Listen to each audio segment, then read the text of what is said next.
Hello and welcome to The Dive Down, a Magic the Gathering podcast for the casual spike, focused on the latest decks, trends, and strategies in Modern. My name is Stanislav here in Chicago, and with me on the line from Denver, Colorado, it's the one and only Shane Beeps. Stan, I'm super jealous about the episode that you and Zach are about to have without me. That's too bad. I'll have to survive. At least, none of us. Dave's not even here. He's going to get to sniff this. You're just going to have to listen on Friday like the rest of America and the world abroad. Also with me here in Chicago, it's the Warden, Zach Culhan. I feel truly blessed to be here doing what I'm doing today. Dave is on vacation this week, but we do have a very special guest to fill his absence, as Shane alluded. It's Channel Fireball's Riley Knight. He's not here actually right now, but before Riley joins us, the three of us are going to kick things off with a breakdown of some recent Magic Online results. Then for the dive down, Riley Knight will join Zach and myself for a conversation about some of his favorite decks in Modern, his take on the current meta. We're going to talk about Magic broadcasting, as well as answer questions submitted by our listeners. But first, some housekeeping. We want to send a very special cross-podcast thanks to the hosts of Yo MTG Taps. They were very kind to give us a shout-out on a recent episode, so we want to return the favor. You can find them basically wherever you listen to podcasts or stream their show directly from ymtgt.com. Yeah, thanks a lot for the shout-out, guys. I can't believe we were the very first pod to be featured in your new segment. So we feel the love. We appreciate the love. Yo MTG Taps is a really old school podcast. They've been around for a long time, and they're just making a recent comeback to the podcast scene. So give them your support. Go check them out. They're a lot of fun to listen to, and they've got a good vibe. So check them out. Yeah, if you're interested in Modern, Standard, Magic in general, they kind of cover the whole gamut. Also, a huge thanks to our newest patrons, Kevin Z, Matt P, Michael H, and Chandler G. Thank you so much for joining the Dive Down Nation. As of last week's show, we've capped our second earning goal. And I feel like I'm saying this every week now, but I cannot believe how much support we have received from our listeners. We appreciate you all so very much. And we've been autographing Dive Down cards furiously, so we can mail those out to you all as soon as possible. We're also working our very own David to the bone, designing stickers for our patrons. And next up, we're going to commission a comic artist to make some original tokens for the show and our listeners. So keep an eye on our Twitter and our Patreon, because we'll probably be publishing some more polls in the near future as we decide between possible designs for Dive Down swag. Yeah, we're honestly just humbled by the amount of support we've had from just people from honestly over the world, joining our Slack group, sharing deck lists, just talking the talk, walking the walk. It's been really fun, just goofing off with our patrons, just having a really good time. I've seen some really neat polls from Modern Horizons and some really neat deck lists shared. It's just been overall a really fun time. Yeah, we got a lot of experts from basically across Modern. So we have our dredge folk and our prison folk and our control folk and our smallpox folk. It's all over the place. I feel like there's always someone to chat with, someone to talk about Modern and Magic and cats, apparently. Yeah, we have a small but noticeable contingent of 10-rack players as well, so everyone's really out there doing their thing. Yeah, I'm especially fond of the off-topic channel because, like, so many of our listeners and our patrons have really adorable pets. Yeah, if you like cat photos or dog photos, they're always showing up in off-topic.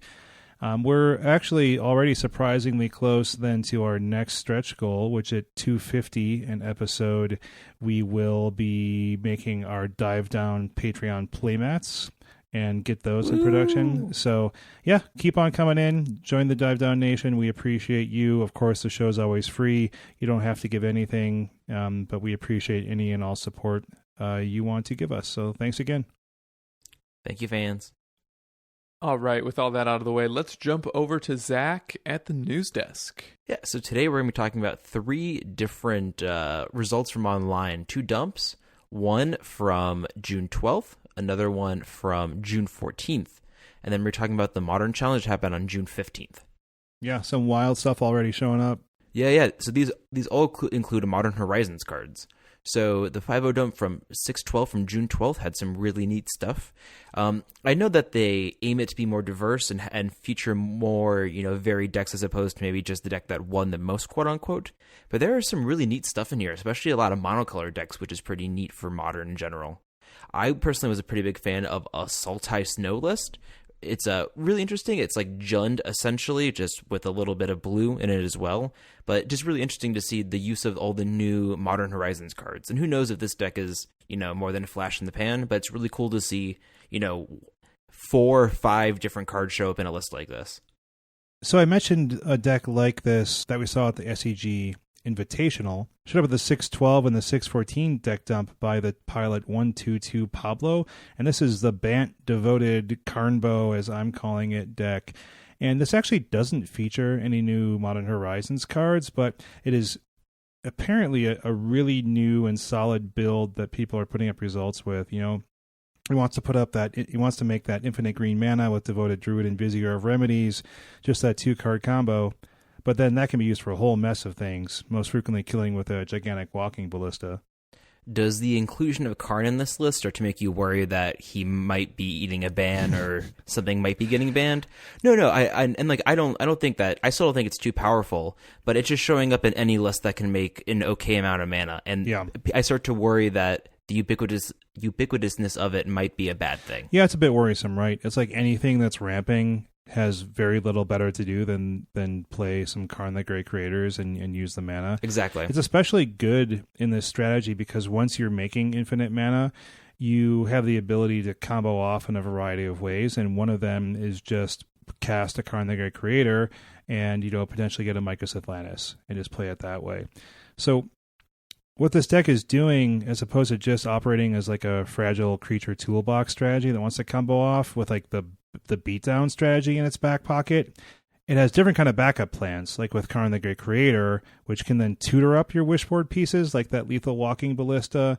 And you have different tutors with Finale of Devastation, Oath of Nissa. You have different ramp with the Arbor Elf and Utopia Sprawl combo. You have different kinds of protection now with Teferi Time Raveler. And when you have Teferi Time Raveler out, you're able to cast your sorcery speed tutors like Finale of Devastation at the end of your turn, untap, have protection with Teferi, and then put your final combo pieces down to finish off the opponent.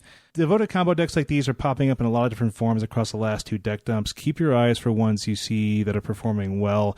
If you're into decks like these, I think you should grab your playset of the Finale of Devastation before too long. I think 7 is going to be its bottom. It is a mythic.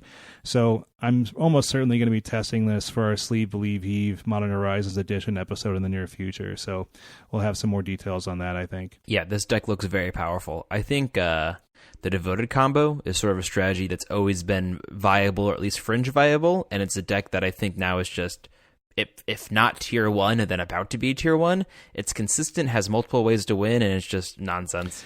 Yeah, there's some interesting ones with Giver of Runes is making an appearance to protect the combo. Right. There's some that have a lot more creatures. They're more of the toolbox style. There's some that have a few creatures like this one that just seek to sort of recur the important pieces back with Eternal Witness. So, yeah. One of the things that I think is neat about this deck is that it's not soft to Force of Negation, really.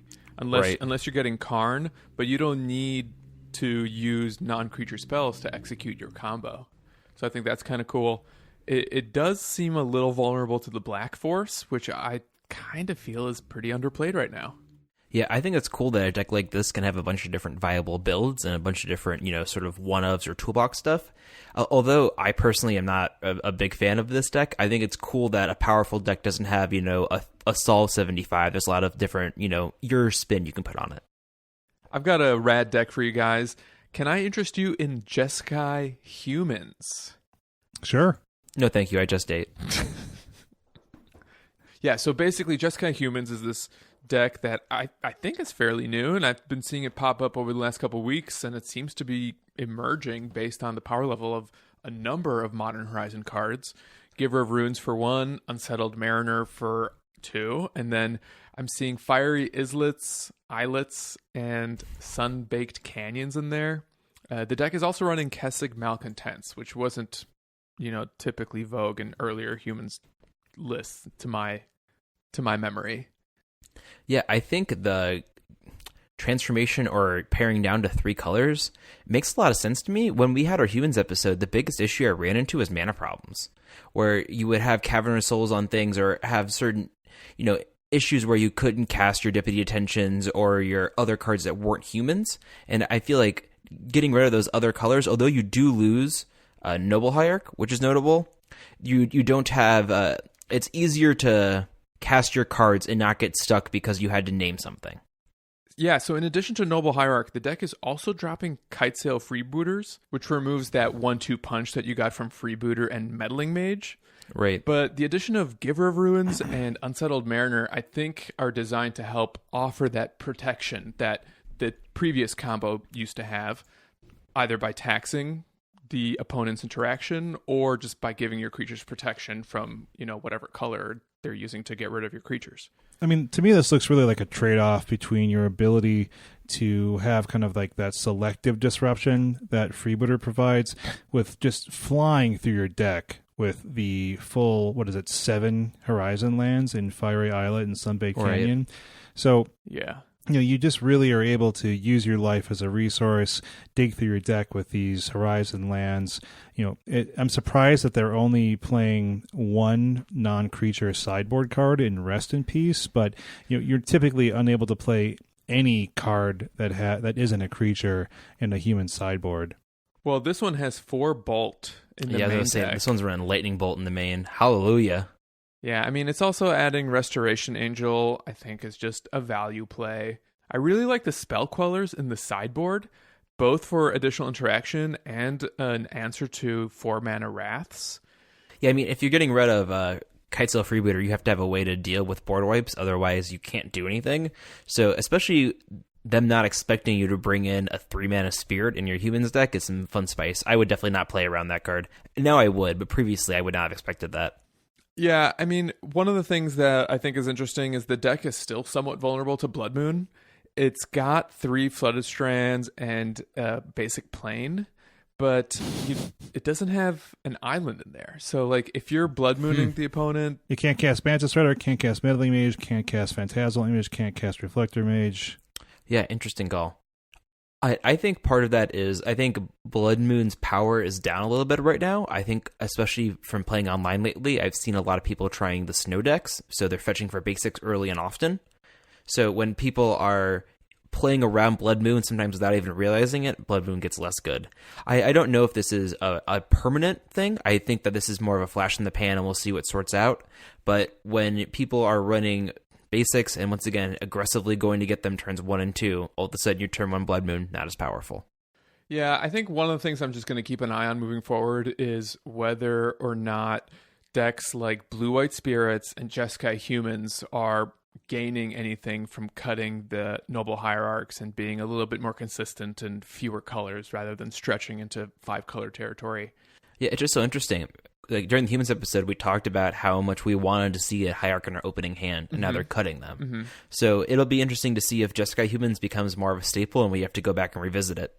Yeah, I mean, one of the things that I keep thinking about is whether or not this might just be a faster deck.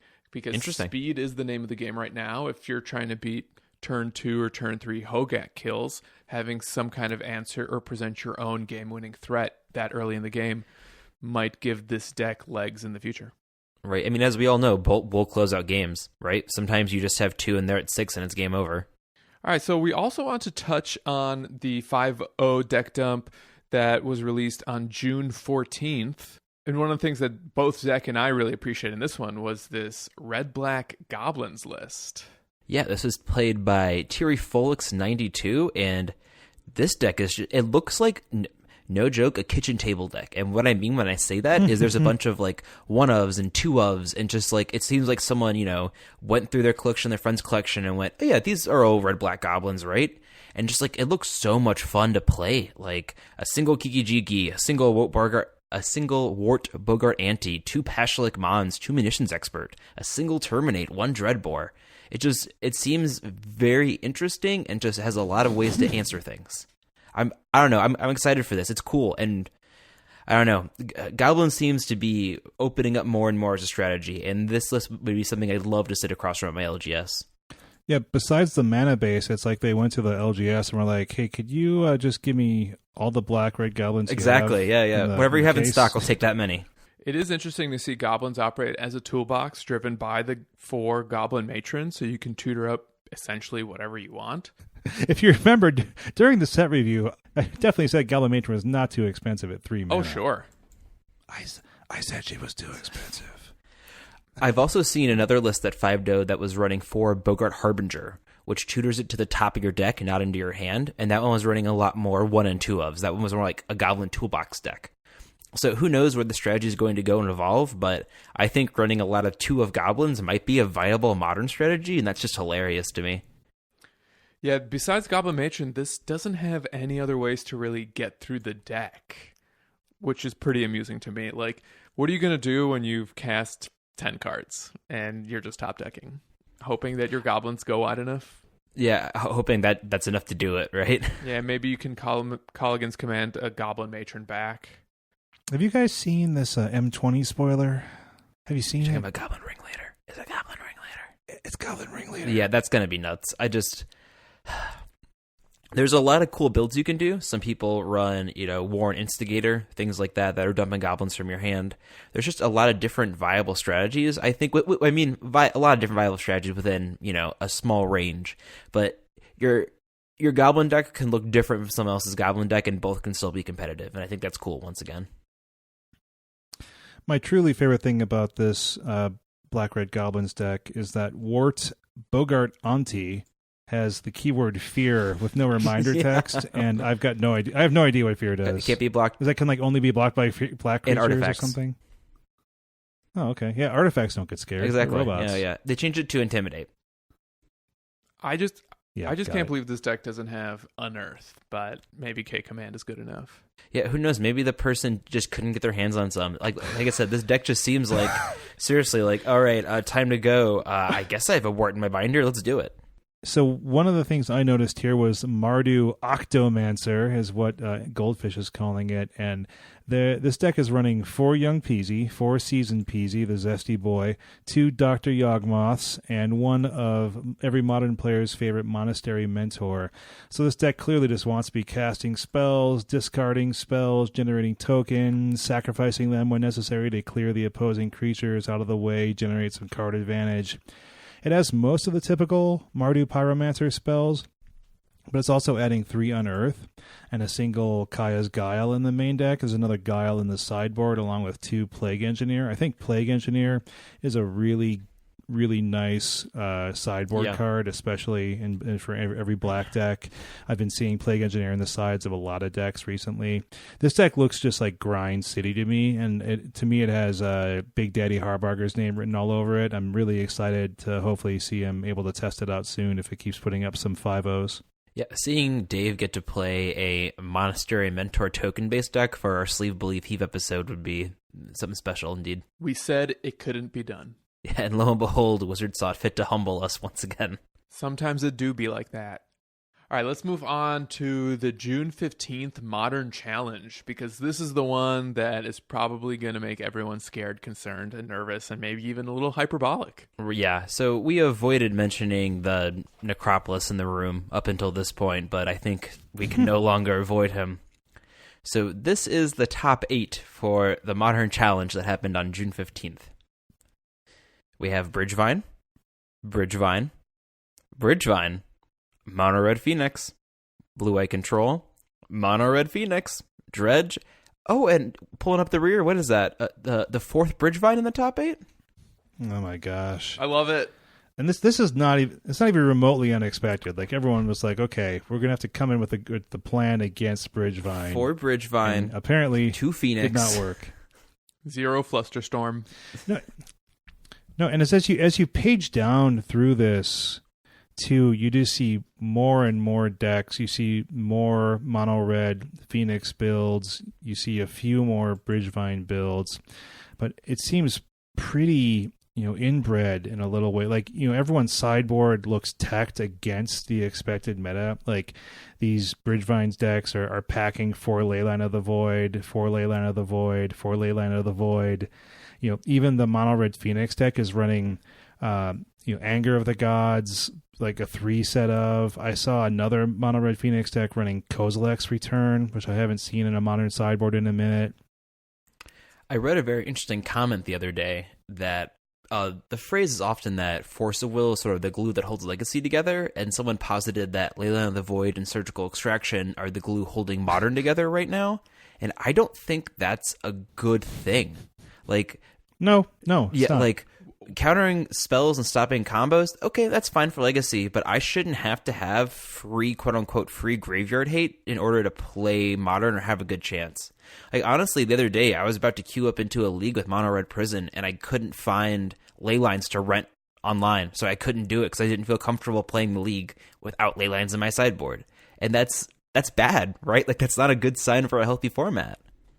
Yeah, one of the things that it's interesting, Zach, you mentioned Surgical Extraction, and we said last week that Surgical doesn't do a lot against this deck, and based on people's sideboards, you might be willing to believe that even more. It's people are just going full stop for ley lines. Yeah, they're not even trying to rely on this point-based graveyard removal. Yeah, no, that's fair. Because really, you need to hit bridge with Surgical, and you need to hit it early, and even then they can fight through it. So you need to hit bridge and either apply pressure or then also hit Vegemite or something. Yeah. It's just it's a lot to need, and even then they can maybe still get through it, which is nonsense. So I want to mention that Leyline of the Void is good against other decks. Phoenix is still absolutely. Around, I mean, Storm, Dredge yeah, is still around. Storm, sure thing, might make a comeback since it got some new cards. Yeah, one of the issues though is that you weren't frequently seeing the full play set of Leyline of the Void in a quarter of the decks in a competition, in a tournament. Right, absolutely. I mean, even if I was expecting Storm at a big meta, I don't know if in my mono red Prison I would be looking at ley lines as a card to stop them, right? Or other combo graveyard based decks. And it certainly is good. That's not the argument, but I don't know if that's a card I would reach for right away, just because it is uncastable in a lot of decks. Mm-hmm. Yeah, a full 9 of the decks, I believe, ran the full playset. No, 10 decks ran the full playset of Leyline of the Void in their sideboard out of 32 decks. Huh. That's fine. That's how Magic's supposed to be.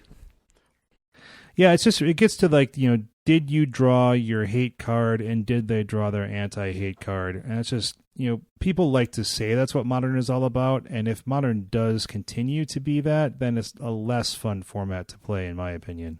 Right. It's less of what people have come to expect of the format, and I think what most people want out of it. Yeah. So after spending the first 4 months of the year defending Phoenix and saying how we shouldn't ban it, I feel like I would be a hypocrite to sound the alarms that this deck is somehow a bigger problem. It's only week 2. Maybe we can spend a little bit more time trying to figure out what we're going to do about it before we get rid of cards from the format entirely. You don't think it being faster is an issue? I think it's week 2 and we should give players a chance to come up with some solutions organically. What kind of solutions are we talking about? 10 of the decks were running Leyline of the Voids and it still put up 4 into the top 8? Is that correct? Yeah. And also, Stan, there were 2 Phoenixes in that top 8 as well. So I don't know. I don't know. They were mono red Phoenix. True. Caca. That bird burns differently. That's what my dad said about me at a young age. It's weird. I thought there were more Arclight Phoenix decks in the top 32, but there's only 3 of them. Interesting. And that 2 of them are good enough to get top 8, so hey. Yeah, that deck is really fast. I mean, I will say I am nervous about Bridgevine. I do feel as a Modern player that if I want to compete at competitive REL events, I will need to have ley lines handy. And I will obviously feel like I'm disadvantaged if I don't. Right. But these things move in cycles. I want a little bit more breathing room before we decide that it's a problem, unless R&D tells us it is a problem and that's why we're banning something because they have data we don't. Sure, absolutely. Yeah, exactly. That's where I was going to go, Stan. Well, because the way I see it, we survived the Is It Spring? Well, I think I'm thinking back to some of the things you said, Stan, especially you said, Stan, was, perhaps people, it was a lot of groupthink, right? People were saying it's the best deck, it's the most consistent deck, and so we saw play percentages of 20% of the room maybe bringing Is It Phoenix. And the data behind it said, maybe it was like a 53-54% deck. Still quite good. You flip a slightly weighted coin enough times, you're going to come out ahead. But we do not know the exact win percentage over thousands of matches like they have on Magic the Gathering Online. And so I think we will see, if Hogaak is beating non-Hogaak decks at like a 58% win rate, that's where we saw KCI at his absolute peak, was something in the higher than mid-50s. And I think that's really what caused Wizards to act, along with the lack of interactivity, along with the uninteresting play patterns.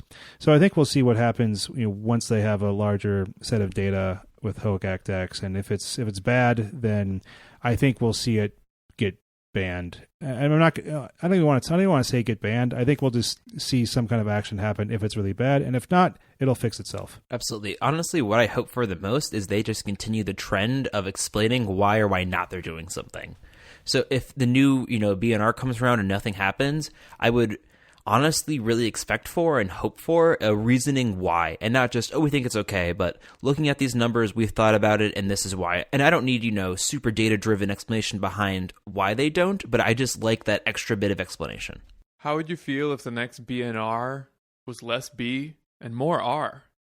And Modern had its first ever, this card is restricted. Never happening. Yeah, I think they don't do that. The only reason that even exists for Vintage is because they want you to be able to quote-unquote play all the cards.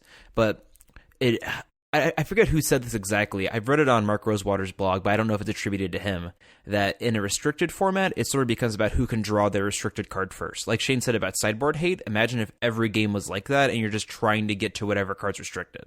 It tilts the game more in the chance of probability and less about skill, I think.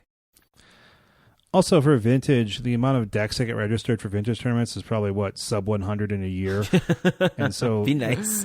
That makes that. I mean, just being realistic. But the number of Modern decks that registered in a year would be outrageous, and for them to do the number of deck checks probably required to have a significant sample size to ensure people were following restrictions would be, I think the overhead would be too much, just along with people being aware of it. They might show up and be like, I didn't know that card was restricted. And so who knows? But I don't think it's happening in Modern. I think it's an interesting thought though, Stan. This is what I'm paid to do. I like your thought experiment. But don't worry, guys. Infect was in ninth place. So. And it's not all doom and gloom. There was a really interesting Bring to Light Battle of the Wits deck that placed. And I love this nonsense. It's there's not a ton of card acceleration. It's just efficient answers until you can hit a tutor and do something to win.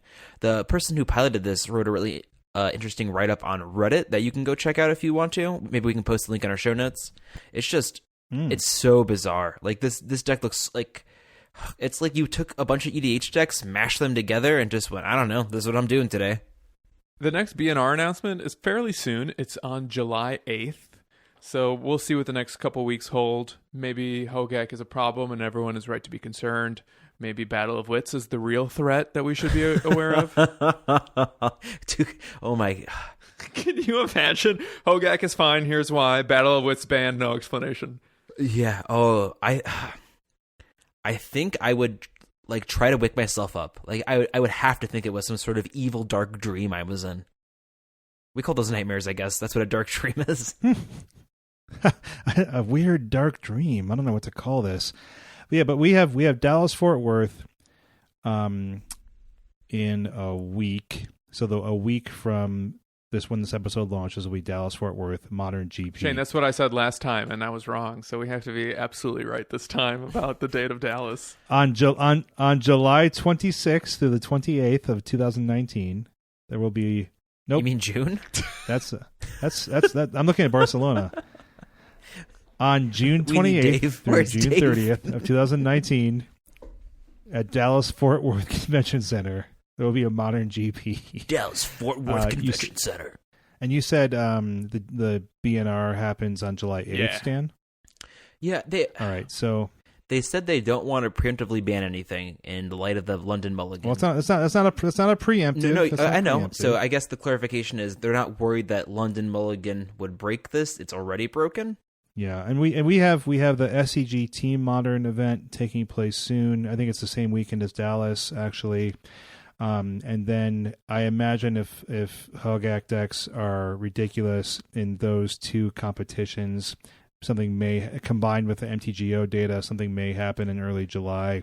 And then we have a number of modern GPs happening through the end of July and all through August. And I doubt that they want things to stay bad through that. But we've said this before. We've had these conversations before. Why revisit these same looping conversations? They have the data. They're going to act on the data. All right, so that wraps up this week's breakdown. We're going to take a quick break. Shane is going to leave. Riley is going to join us. Way better exchange. Yeah, no, we traded up in value for sure. I would take that trade any day. The new trifecta of the dive down forever, or at least until next week. It'll either happen forever or we'll just resume to normal next week. You're just going to have to tune in and find out. It's definitely one of those two options. All right, bye, Shane. All right, guys. Have fun. Nice chatting with you, buddy. Bye, Shane. Bye. Stay with us.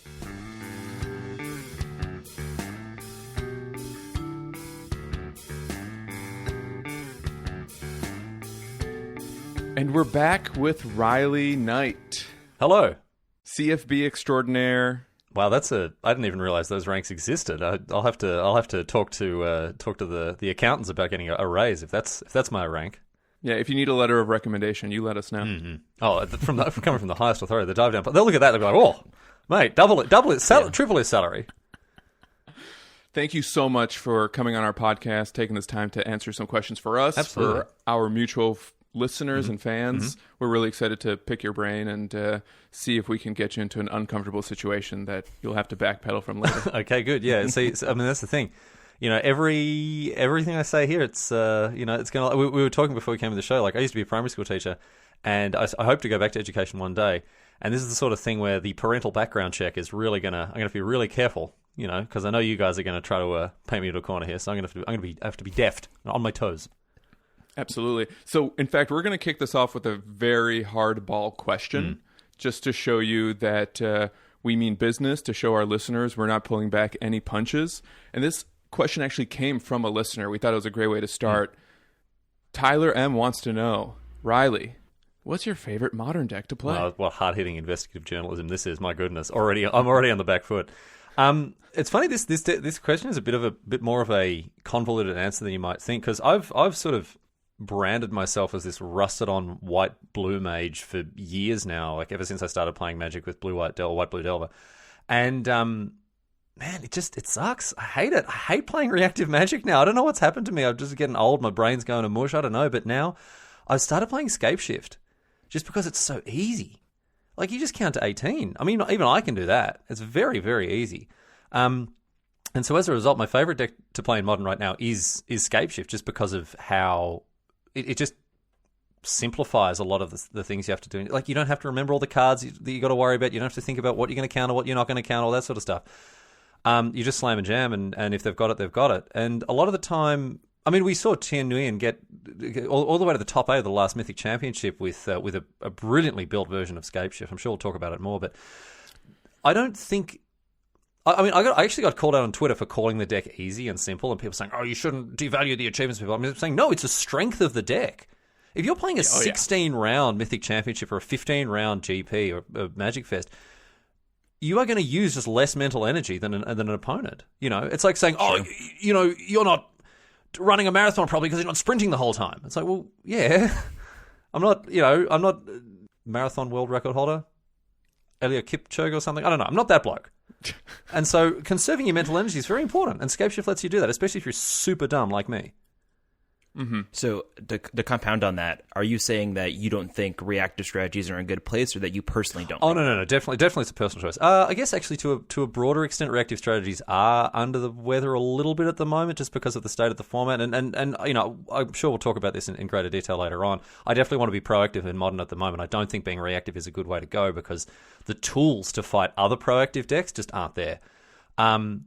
But I think more broadly, there's no shame in picking a deck that you're good at, regardless of what other people say. You know, it's. Oh yeah, absolutely. And my personal preference at the moment is towards a deck that allows me to play a consistent and focused game plan that doesn't.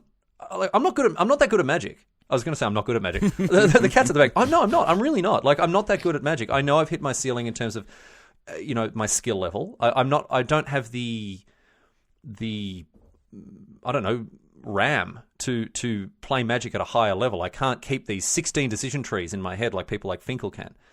And I don't think there's anything wrong with admitting or recognizing your own weaknesses and realizing the best ways to play around that. And I like playing a simple deck, and I don't think there's anything wrong with that. How often do you get to play? I play Modern a lot. I play on Magic Online, especially in the lead up to big tournaments. We've got Magic Fest Dallas coming up in a week and a bit, and I'm in the booth for that. And then, of course, the Mythic Championship in Barcelona. So there's no excuse. There's no excuse to not knowing the name of a card. There's no excuse to not knowing how an interaction works. I don't broadcast a particularly serious image most of the time publicly, but I do take my job really seriously. And Modern is a format where you can't... in your university and you rock up at college, you just rock up the exam, you're like, I'll be fine, I'll get it. I can go out and play D&D with my friends tonight, even though I've got an exam tomorrow. Don't worry about it. I'll do it on the day. You can't do that with Modern. Like, someone rocks up with this deck or this card you don't know, and you're sitting there desperately on Scryfall trying to figure out what it does or how it's working. No, you can't put yourself in that position as a broadcaster. So, no, I play a lot of Modern, mainly because I don't want to ever be in the booth looking like a fool for not knowing Magic. I'll look like a fool for other reasons, but not because of the, cards that are on the table. Sure. I think that leads really nicely into our next question, which is how has broadcasting paper events changed your perception of the game, or like how you view competitive Modern Magic? Well, this is interesting. I can answer this question one of two ways. First of all, Magic is work now, sure, which isn't a good thing. It's a good thing because if I'm bored and I want to play Arena, I can say, oh, well, this is technically work, right? Because I'm, so I can incinerate hours. You're on the clock. Yeah, exactly. I'm on the clock, exactly, right? But the bad part of it is it definitely affects your passion. It definitely affects your love of the game because it's more of a, it's a job, right? It's something you have to do, not something you're choosing to do, which most of the time is irrelevant. But you don't get a lot of downtime when the format is changing week to week, especially with the way that Standard is looking at the moment, and Modern too. Modern especially probably more now than ever with Modern Horizons. So you have to stay on top of things, and that's right. That's not necessarily a bad thing. But more broadly speaking, as an observer of the game, you get to watch and are forced to analyze the best players in the world solving some of the most difficult puzzles that Magic and I guess more broadly that life can throw at you when you're attempting to find the best line or approach a problem with the best solution. And I'm not the only Magic player who has had their perspective on life changed by Magic. It forces you to think about optimization and the best way to do anything and everything at any time. But more specifically as a broadcaster, I guess one of the biggest challenges I've faced is making Magic fun and making Magic interesting. Magic is very boring to watch. Very, very boring indeed. Unless you're a heavily enfranchised person who knows can look at the top left-hand corner of a card and identify in which situations it's useful and bad, let alone its name and what it does. Right. Very, very boring and difficult game to watch. And so one of the things I try to do as a broadcaster, the thing that's probably shifted the most when it comes to my perspective of Magic as a broadcaster, is just trying to make it fun. Trying to get people into the minds of the people that are playing there and also build up exciting moments because, it's not like League of Legends or Overwatch or something else where you've got big explosions and fancy animations. I mean, Arena helps in some degree, but a lot of the excitement has to come from the caster, and that I think is one of my greatest strengths as a broadcaster. It's definitely not gameplay analysis or something. It's excitement and enthusiasm. Yeah, I mean the comparison of someone pointing a bolt at a player versus like an ult in Overwatch is pretty big. Exactly. That's a great comparison. Like when there's a huge play, like they make a huge push, or someone holds a 5v1 on a point in Overwatch, and for like 30 seconds, enough for people to come back. Like, right. That's a huge moment. People are in their seats standing up and screaming. That's right. Yeah, when I bolt you, that's not very. Whoa, he did it. Like, all right, go into game 2, I guess. Yeah, that's it. It doesn't have the same kind of impact for sure. Do you have most favorite or least favorite decks to discuss during coverage? That's a question from Cactrot. That's a great question, actually. Yeah, there are some decks that I really, really don't like broadcasting, and those are the ones. It's maybe not specific decks, but types of decks. Decks that have a very, very repetitive game plan or a very repetitive pattern, right? So I'm looking at Tron ad nauseum. Scapeshift, I disagree. I mean, I'm not. I know you're kind of making fun of me a little bit here, but I disagree because Scapeshift attacks from many different angles and can win with a Primeval Titan. There are very intricate lines that Scapeshift can sometimes have to take. I mean, I don't understand them, obviously, but that in order to get across the line, there are especially post-board, cards like Summoner's Pact and that sort of thing open a lot of doors. But no, I'm more talking about your turn three cards. I'm talking about, going off with ad nauseum and that sort of thing. I don't dislike them enormously. I'll still cover a game, but it's not... I don't feel it's always... These decks are showcasing the very best that Modern has to offer, Where do prison decks fit into that? I don't mind prison decks, to be honest. I don't know. Maybe that's a little counterintuitive, but I guess one of the things with prison decks is they go on for a long time, which lets me talk for a long time, which I like. Which I like doing. But no, I think with prison decks, I guess it because usually people will play up until they're like 1% to win, right, or less. In which case they pack it up. And up until then, you've always got but what if this happens? You can build towards a sense of excitement. Whereas if someone plays turn 3 Karn, it's like, well, we've seen this. We've seen this 100,000 times. Sure. I don't know. Maybe I'm being unfair. I don't like Tron very much as a deck, and so maybe that's just my inherent bias. But no, I don't dislike. Another deck would be like Infect, right? Infect is just always it's always the same thing. Yeah, I mean, I think you have a point. It's a little more exciting to break out of a prison lock, too. Like, if they have a Chalice on 2 and a bridge, and like, they have to draw Shattering Spree. That's the one card that gets them out of it. Oh, they rip it. How exciting. Yeah, exactly. Yeah. Versus, they kill Karn. Oh, they played Nanugan now. Okay. Well, that's fine. I suppose we haven't had to deal with Lantern and KCI for a long time. I guess, if you'd asked me this question 3 months ago, it would have been very easy to answer that question a little more clearly. But... Sure. Yeah, without KCI and with Lantern having taken the back seat, I mean, as a broadcaster, you don't get to choose, right? Corbin Hostler gets to choose, right. So he's the one to blame when you're getting boring feature matches. But but seriously, it's there aren't too many decks where I sit down and I'm like, ugh, this is going to be terrible from a broadcast perspective. No. So to maybe build off that a little bit, you've probably seen more games than either me or Stan or than a lot of people have. So. Do some banalities or some smaller intricacies of the game become more interesting when they're viewed for the 1000th or 3000th time or anything like that? I think no, not. I mean, broadly, you don't get too many situations where it's an exact matches are exact carbon copies of each other, and even when you do, right. When it's like Tron versus Humans, and what the key cards are and that sort of stuff, they're still playing 60 card decks, and there are still chances for them to draw different cards at different points or showcase different interactions. The other thing is, if it just gets boring, you start talking about something else. I mean, that's real. I mean, that sounds really weird, but like that's just what you do. You can talk about the matchup in general. You can talk about one specific card. If a player is in the process of going through the motions, you can often find other topics to touch upon, or I don't know. There are some very prescriptivist viewers, and you're never going to keep everyone happy. And oftentimes when I go off on tangents, people are like, "Oh, talk about the game in front of us." And it's like, well, I understand that you're not getting what you want out of this broadcast, but. As you say, we've seen this 1,000 times, and if you're a deeply enfranchised and entrenched modern viewer, you'll know what these matchups look like. So now I'm going to talk about, what I had for dinner last night or whatever. Not going to suit everyone, but I don't think there's a lot of value lost in straying away from the game at hand, especially as you say when a matchup is known or when certain play patterns have been put on display 1,000 times before. Sure. Do you find that because modern players tend to be so much more enfranchised since the cards are more expensive, they hold on to these decks longer, that coverage is different when you're doing modern versus standard or even a limited event? Oh, for sure. I mean, first of all, I hate covering limited. Limited, I like playing it, but it's like cricket or baseball. It's not something that is interesting for viewers as it is for the players. There are people out there who love watching limited, and I just do not understand it. I just really don't get it, because as a broadcast, that's why at the Mythic Championship, feel so lucky that Marshall does all the limited rounds, because I just can't squeeze any juice out of that orange. It's funny how you compare it to baseball, as I have limited in baseball in the background when I do other things. Exactly. Sometimes. So it's something. Yeah, I like to hear the highlights, or if it's something cool I can rush in real quick. But otherwise, the team's on in the background. That's it, right? They're attacking like with 2/2s and 3/3s. It's not. It's exactly. I believe it's enormously skill testing, way more skill testing than constructed. I think that, but I don't think it's limited. I don't think it's fun to watch. So that's just my perspective. I know there are people out there who disagree. But no, to get back to your question, I do think Modern is a very different beast to Standard. And one of the discussions we had going into the last Mythic Championship, which was, of course, Modern down in London, we talked about how to enfranchise players that weren't going to know what the hell was going on. Like, these are players who are seeing cards, a card pool of 10,000 cards, many of which they might have seen for the first time. And how are we going to draw them into that?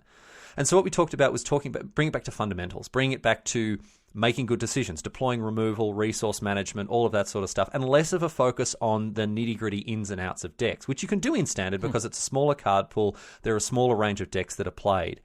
Whereas at the GP level, at a Magic Fest, when it comes to Modern coverage there, the 5 or 10,000 or, recently 15, 20,000 people were watching Modern events there. You know that they're deeply enfranchised. You know they know every deck in and out. And so you can afford to be a little more hardcore with the way that you're calling a game. So it definitely depends on the audience you're playing to. But broadly speaking, Modern and Standard coverage is different and should be different.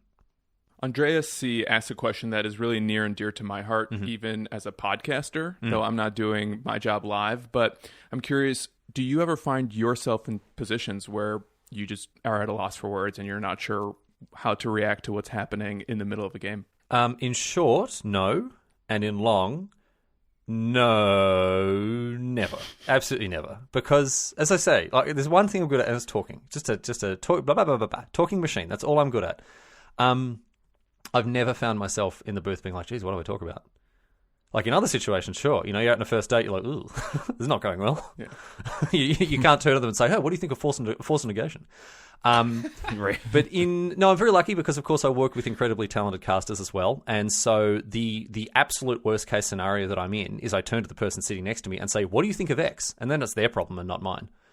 But no. This book is yours now. It has stopped with me. Exactly. No, but in all seriousness, no. There's always something to talk about. Whether it's because there's so many different levels, right? You can talk about the card that is on the stack right now. You can talk about the battlefield that's in front of you. You can talk about the matchup. You can talk about the sideboards of either deck. You can talk about the round that you're in, whether it's early on, people are looking to establish winning records, or the psychology of the later rounds as you get towards a top 8. You can talk about the tournament. You can talk about the weekend and the week of Magic that's in front of you or behind you, the way that the format has developed or will develop next week.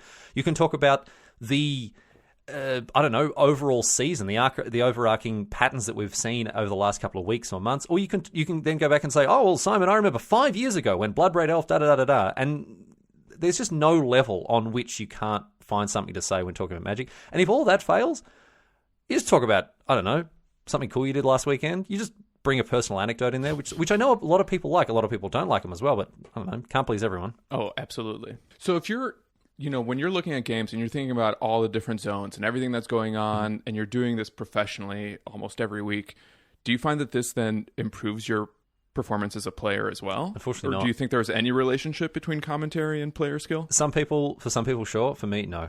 I'm one thing that I find is very interesting about coverage is I will forget not only the decks, but the players and the moments that happen in a game or in a match by the end of the round. It just doesn't get encoded into my long-term memory. And I don't know if other people as viewers see this, but I guess, as I say, like my RAM in my brain is being taken up by so many other different things at one given time that I don't often, unfortunately, really, I don't learn from what I'm seeing a lot of the time.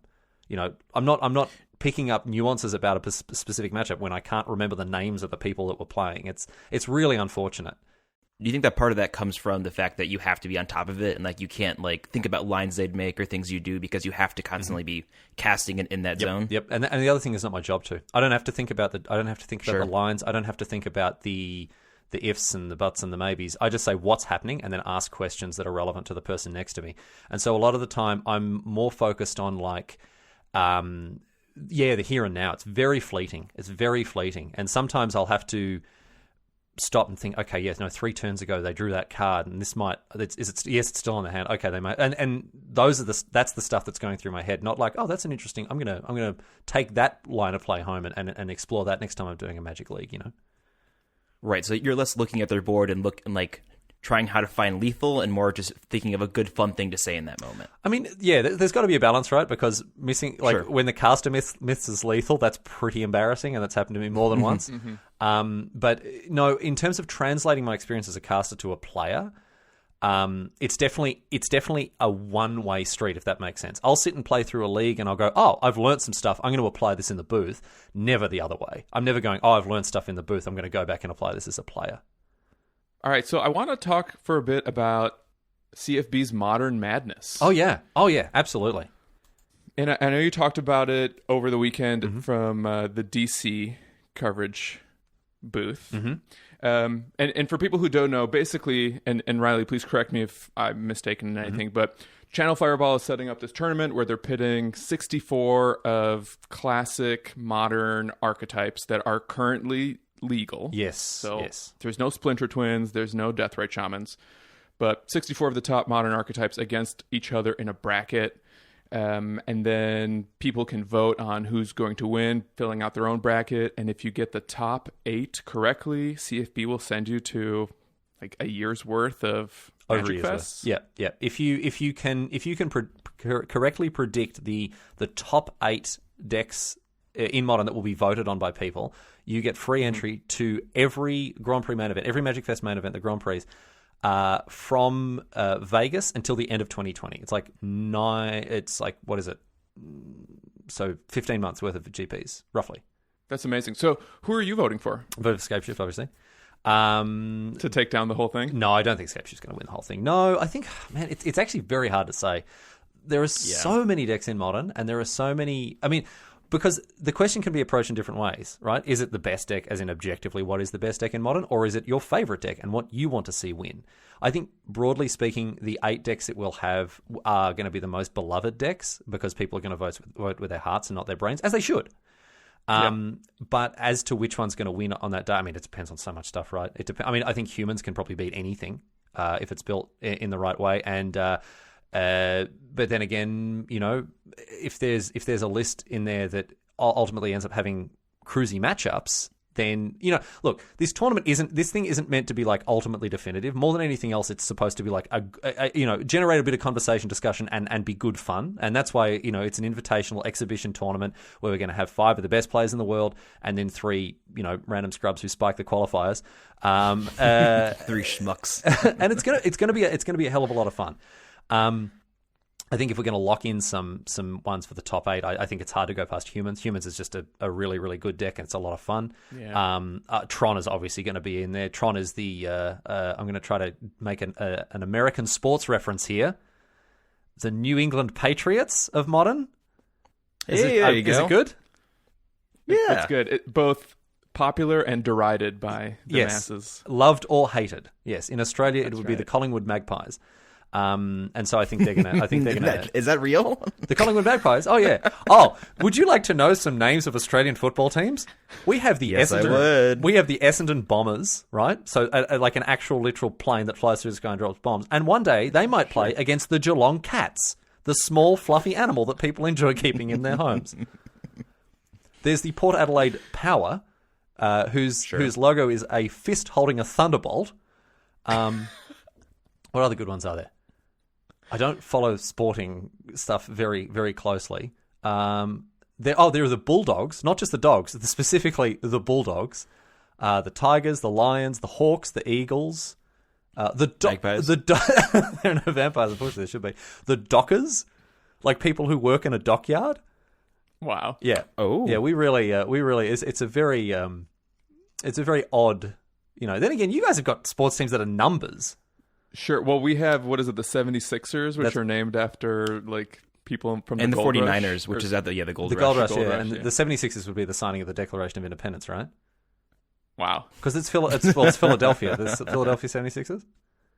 I just got schooled by an Australian. Well, no, person, I'm just not American guessing. I'm history. just guessing, dude. I've got no idea. I know that That sounds absolutely right to me. Yeah. Yeah, I know that Philadelphia has a strong connection to American history, and that the year 1776 is pretty important in that regard. So It's a big deal that here. was a very big deal.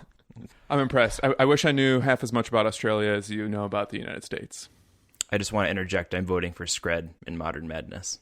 That's all. I think. See, I love that we're going to have stuff like that happen. You know, I love that we might have people, you know, a crowd favorite getting up and about into the top 8. One that's not necessarily good, but yeah, Scred is like a super, super sweet deck. It is my baby. Anyway. Yeah, so Zach is our resident Scred player. Mm-hmm. Nowadays he plays red prison strategies. Mm-hmm. Historically, I'm the blue-red player, either Blue Moon, you know, some Phoenix here and there, etc. Yeah. So we all have our deck identities. Yeah. Well, you'd be feeling great about Blue Moon at the moment. It's really firing on all cylinders now with Archmage's Charm.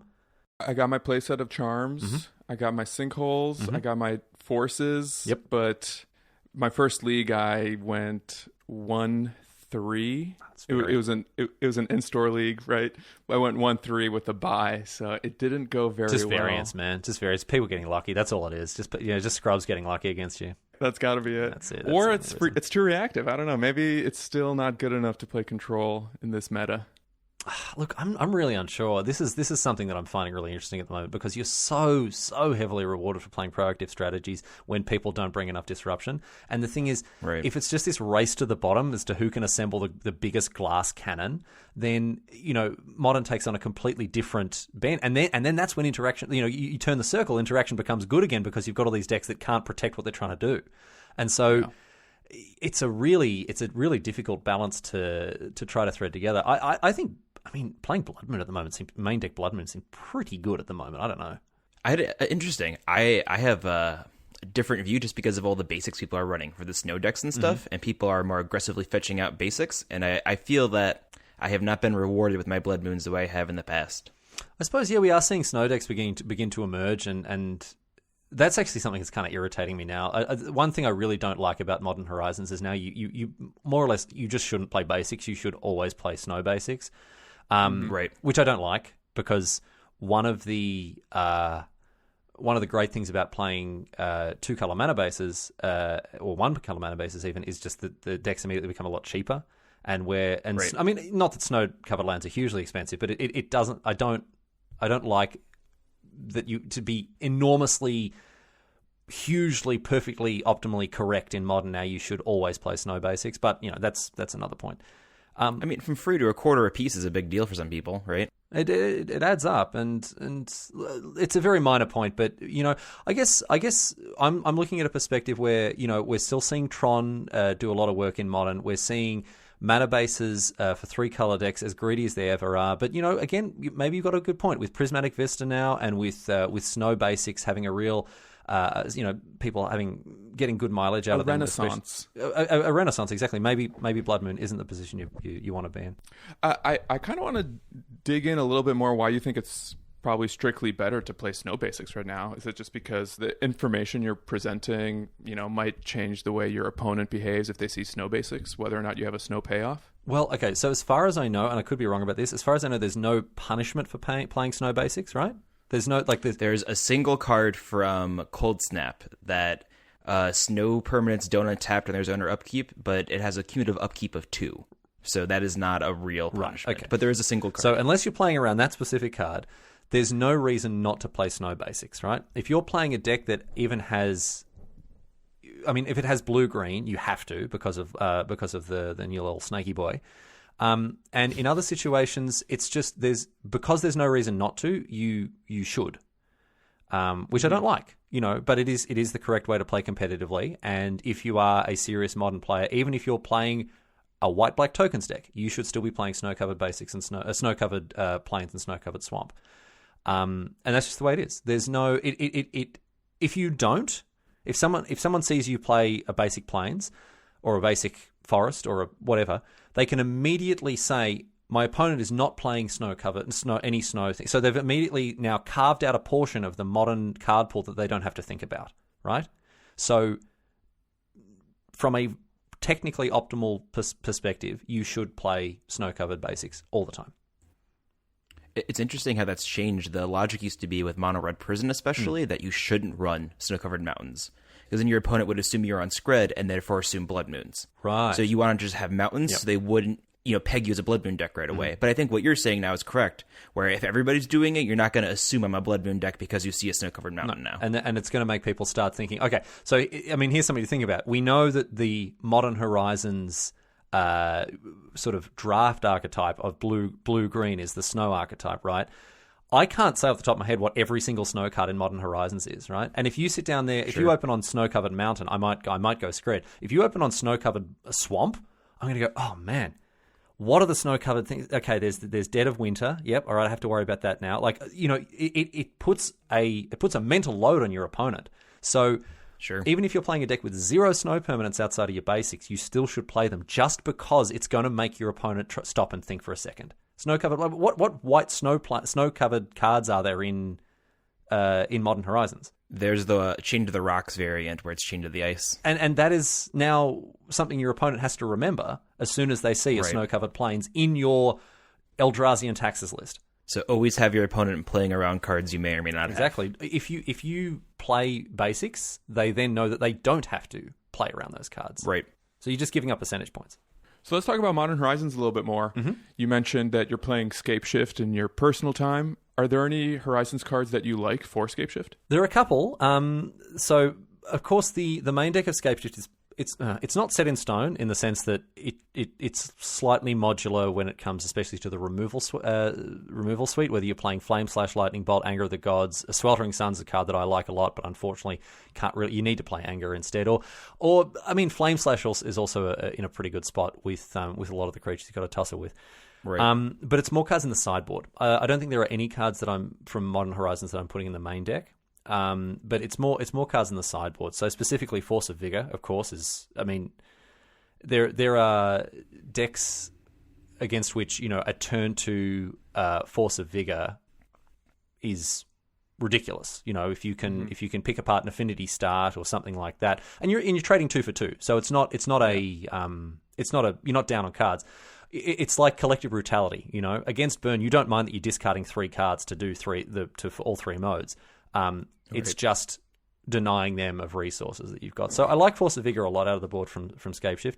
The other card I think that I haven't actually put it in the list that I've been playing at the moment, but I want to now, is Wrenn and 6. I think it has just a lot of utility as a way to break up small creatures, as well as an engine to continue to, I guess, bringing back a land every turn in the late game, or just diversifying your threats against a blue deck is useful. I don't know if it's going to be a world changer or it's going to change the list completely, but it's definitely something I want to try, because you can't ignore. Look at every Planeswalker that's made an impact in Modern in the last, I don't know how long, 5-10 years. It's always the ones that don't cost that much mana. Kaya or Orzhov Usurper or Liliana the Last Hope. If a Planeswalker costs 3 or less, immediately alarm bells start going off for me, and I think, okay, this is a card that we need to test out. It's like Jace Cunning Castaway, right? It's a 3-mana Planeswalker. Is it going to be good enough for Modern? That's a question you need to know the answer to. Turns out it wasn't, but now we've got the new blue, what's her name? Mu Yanling or something in M20. She costs 3 mana. We're going to have to find out if she's good enough in Modern. And Wrenn and 6 is another card that, as a 2-mana Planeswalker, we just have to know the answer to that question. So I want to build off the Force cycle a little bit right now. So I hear basically 2 opinions when it comes to this. Either that they are going to make Modern really fast, or that they are going to slow down Modern. So what is your take on these cards, and what do you think the role of free spells like this, like what role do they play in the format of Modern? I really like that they've brought these in, but it's very obvious that they've been extremely careful with them, right? Because we all know, well, they used up all the careful points for the Force cycle, and they didn't use any of the careful points on Hogaak, as I'm sure we'll talk about. But you can tell that these cards, none of them are particularly pushed. I think Force of Negation was masterfully designed, because it's never going to be a Force of Will like card that can defend your own stuff as effectively as it can disrupt an opponent's. And I really like the design there. I don't expect to see much from the white one, the red one. The black one is a weird, maybe 2-for-1 removal spell, but most of the time not even that. It's I don't know. It's a super weird card. It'll be very useful if Splinter Twin ever comes back. Bum, bum, bum. No, I have no insider knowledge. I have no knowledge of that at all. But I mean, I don't know if you want to spend the rest of the podcast talking about unbanning Splinter Twin, but I don't think it's 0%. The green one is decent. It's fair. I wish it cost 3. I don't think it would be that unreasonable for it to cost 3 mana. But as a 4-mana double disenchant or double, naturalize is a reasonable deal. It's, at that point, I guess you want to play Shadowstorm instead. But the free mode is what we're really interested in, and just breaking up opposing artifact synergies and is a much more is a good potent use of a free ability, because it's never going to break Modern. Force of Vigor is never going to lead to the format. Is that a little cat on your screen? It's my kitty I'm cat. getting distracted. There's a little cat on the screen. That's very cute. Oh, I'm sorry. That's completely viewers are completely wasted on the viewers, but oh mate. Anyway, but But Force of Negation, I think, is going to slow things down more than it's going to speed things up. I don't see how people can use that to, I don't know, do what Force of Will does in protecting stuff like show and tell. It just doesn't. It doesn't seem. Right. It's not doing the same kind of thing. It's inherently an interactive, disruptive spell, not one that you can use to defend what you're doing as effectively. In my view, I don't know. I'm very ready to be wrong about that, but I think broadly speaking, it's going to slow Modern down more than it's going to speed things up. No, I think you're right. I see it used against me in Prison all the time to stop my turn 1 Blood Moons and my turn 1 Chalices and stuff. Mm-hmm. So I think that it is definitely accomplishing the goal they wanted it to accomplish. And the other thing about, when we're talking about trying to use it to defend your own stuff, if your opponent is smart, they'll play around it. Right. They won't main phase their Ancient Grudge or whatever. They'll cast it during your turn, so you're sitting looking at an embarrassing cancel in your hand. So I can see the arguments for why people are saying that it's going to make Modern faster, but I don't buy it. I think it's inevitable that we have to address Hogaak. Oh yeah, the Arisen Necropolis in the room. Yes, it is. Yeah, the avatar in the room, very, very much the case. I don't know. What's your initial reaction? Why, Paul? Why did you do this to us? Why did you give us this card? Have you learned nothing? I mean, they say, those who fail to learn from history are doomed to repeat its mistakes. Don't print cards that can be cast for 0 mana. Don't do it. Or cast from the graveyard. Especially not cards that come from the graveyard. Paul, what were you thinking? No, this card sucks, man. Ban it. Get rid of it. I hate it. Yeah. Wow. Okay. So let me preface my arguments for why Hogaak should be banned with a statement that I'm generally in favour of a dynamic ban list. I think things should be banned and unbanned a lot more than they are, right? I'd rather have Stoneforge off, find out that it's bad, put it back in, although I don't think it would be. I'd rather have Splinter Twin back off.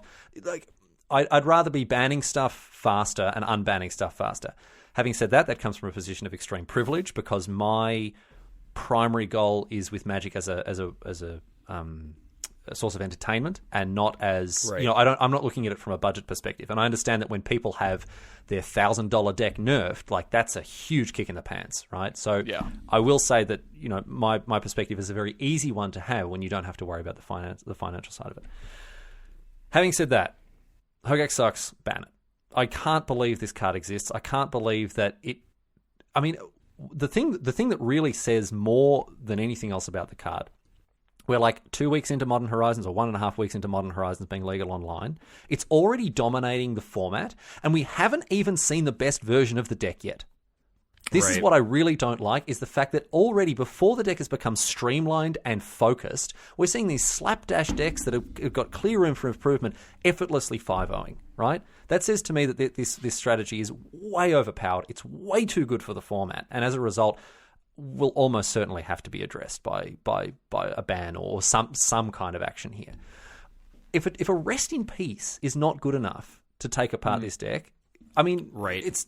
And maybe the problem isn't Hogaak. Maybe the problem is Altar of Dementia. But I was just going to say that. But why print Hogaak in that case? Yeah. I mean, banning Altar of Dementia would, I think, do more damage to the potential decks that we could have in Modern, right? Do you think Bridge from Below is fine? I mean, I think so, right? It wasn't. I think Bridgefind was a very cool deck, and I don't think it was oppressive. Okay, I'll try to clarify my remarks here. I don't have a problem with the Hogaak deck conceptually, right? I don't think that in and of itself it's a deck that is bad for Modern because of its playstyle or because of its gameplay, its patterns, whatever. I think it's on a different power level. That's all it is. If Hogaak was a 4/4 or cost 10 or there are so many knobs that could be adjusted or dials that can be switched here to try to get us into a better spot. So when I look at Hogaak, I go, it's just too good. That's the only problem. I feel like anytime a new strategy emerges with a new set, whether it was Karn before this, Phoenix before Karn, people start to get swept up in the ban fervor. Mm-hmm. How often does that affect you? Did you feel at any point that Karn or Phoenix or decks prior to that were oppressive in the same way? So which Karn? Are you talking about Sign of Urza? Great Creator. Oh, the Great Creator. I know, never to this point. I don't think, I think Andrea Mengucci recently contended that Karn should be restricted in Vintage, and for the 4 or 5 people worldwide who that's relevant to, I'll take his word for it. Sorry, Vintage players. I mean, from the bottom of my heart, I'm sorry. You deserve better. But no, I think Phoenix was dominant, but you could fight it off. I don't know. I didn't feel the same way about it that I do about Hogaak. Hogaak really worries me, man, because again, it's just it's two things. It's the recency with which it has taken over the format, and the fact that we don't have the best version of the deck yet, demonstrated by the enormous internal diversity of the lists. That's what worries me the most. Once we find the best version of the deck, right? The deck I'll use as an example is Hollow One. Hollow One was around for ages. It took about 12 months, maybe 9 months, for us to find the Hollow One version that that set Pro Tour Rivals of Ixalan alight. It took us ages to find that, right? And when we finally did, it came and it went, and that was Hollow One's time in the sun. What worries me here, what annoys me here, is that Hogaak is already potentially the best deck in Modern 2 weeks after it's been printed. Right. That's what worries me. I think an important thing to point out as well is that for Phoenix decks, I don't think a lot of people are calling for bans on Phoenix. I think it was more Faithless Looting other enablers, where Hogaak, people want Hogaak gone, right? Yeah. So it's a different thing when, hey, I think this strategy is too many enablers versus the payoff for the strategy, or even an enabler, I guess, with Alter as well. It just seems a little different, right? It's I want part of this gone as opposed to I want this entire thing removed. But the thing is, if you get rid of Hogaak, you go back to Vengevine, right? The Bridgevine deck, which I think is okay. And maybe Altar of Dementia is okay with Vengevine. Maybe that's something that is actually... I mean, recurring the Vengevine is going to be very difficult, I guess, without a reliable source of card draw. You then need to be casting cards out of your bin, or... I don't know. I'm not smart enough to figure these problems out, but what I can see is that I'm going to have a difficult time at Mythic Championship Barcelona if 40% of the field is playing Hogaak. What do you think are the consequences then to Modern or the game in general when you have a deck like Hogaak where half the player base thinks it's just way too powerful and out of line, and the other half is just playing it and cleaning up leagues? I think this is going to... I mean, we've seen what happens in the very worst case scenario during Eldrazi Winter, right? People saying, "Oh, it's the death of the game. It's the death of the format." It's not. Don't be stupid. It's not. It's not. There is such a tiny percentage chance that Hogaak becomes a problem that destroys Modern, because ultimately there'll be a response from banner restricted, or there'll be some new answer printed or something. I think all it does is it just quenches enthusiasm, and it quenches people's passion for the game, because they know that if they're playing a league, like 2 of the 5 or 3 of the 5 matches are going to be against Hogaak, and you're probably going to lose against it, or you then just have to play that deck. So Magic at the end of the day is a game, and it's about having fun. And I think that cards like Hogaak are just an impediment to that end, and that's why I think it should. That's why I think it should go. That's why I think Stoneforge Mystics should be unbanned. That's why Splinter Twin should be unbanned. That's why, I mean, if you're really going to go crazy, Umazawa's Jitte should be unbanned, so we can try it out and have fun. Look what happened to Thopter Sword. Look what happened to Wild Cattle. Look at what happened to Bitter Blossom. It just gives players more options. And when you've got a card like Hogaak and the deck that surrounds it, it's actually giving players fewer options, because all the hard-nosed spikes are just going to play the best deck, and they're not going to look back. Right. And everyone else will just be obligated to get 4 ley lines. No, I totally agree with that. I haven't really played too many leagues on MTGO since this happened, just because I don't want to play against this deck. And it's not that I don't think I can't put ley lines in and jam them and maybe have an okay time. I just don't want to play against this deck. Yeah, that's it. I mean, I understand the other side of this argument that I'm about to lay out. I love the fact that Modern has 20 Tier 1 decks or Tier 1.5 decks. I think it's fantastic. But competitive players don't like it. They don't want to have to stretch 15 sideboard cards across 20 archetypes. And I get that. I've had discussions with people who have contended very strongly that Modern is not a good competitive format, like it shouldn't be played at the MCs and that sort of stuff. And I can see where they're coming from. But from an entertainment perspective, one of the great things about Modern is you sit down, you play a league, you're playing 5 different decks. It's great. Yeah. Yeah. And if you know that you're going to be against Hogaak for 40% of them, I mean, you get bored of that very, very quickly. So let's say Hogaak doesn't exist. Mm-hmm. What are some other decks in Modern that you think Modern Horizons might open up or improve? This is a great question, because this is the real joy of the Modern format, isn't it? And now that we've had this sort of direct release of just modern cards, I think is a very, very smart move by Wizards as well, by the way. It's something that a lot of people have advocated for a long time, just skipping standard, and they've finally pulled the trigger on it, and I hope they're going to be rewarded for it. By the way, this is a little bit of a behind-the-scenes kind of look at how these things work. There's one thing and one thing only that Wizards cares about when it comes to repeating stuff like this, and that is how many booster packs sell. That's not a big secret, right? If you like Modern Horizons, buy Modern Horizons packs, and there will be Modern Horizons 2. If you don't like it, don't buy packs, and there won't be. It is literally as simple as that. And so people say vote with your wallet. I think Modern Horizons is great. I think that it's a fantastic draft format. I think that it's good. It's good for the format in general. And so as a result, it's like anything. If you want to support something and want to see more of it, throw money at it. That's generally the best way to solve that problem. But on a more sort of practical perspective when it comes to its effects on Modern and the decks that we're seeing emerge from it, I mean, we're seeing upgrades here and there. We're seeing different decks pick up little bits of technology here, there, and everywhere. But in terms of new archetypes, one deck that I love, absolutely love so far is Esper Shadow. Man, this deck is cool. Oh, it's so cool what you can do with this deck. I've never been a huge fan of Shadow lists. I think getting Team of Battle Rage leaves a bad taste in your mouth most of the time.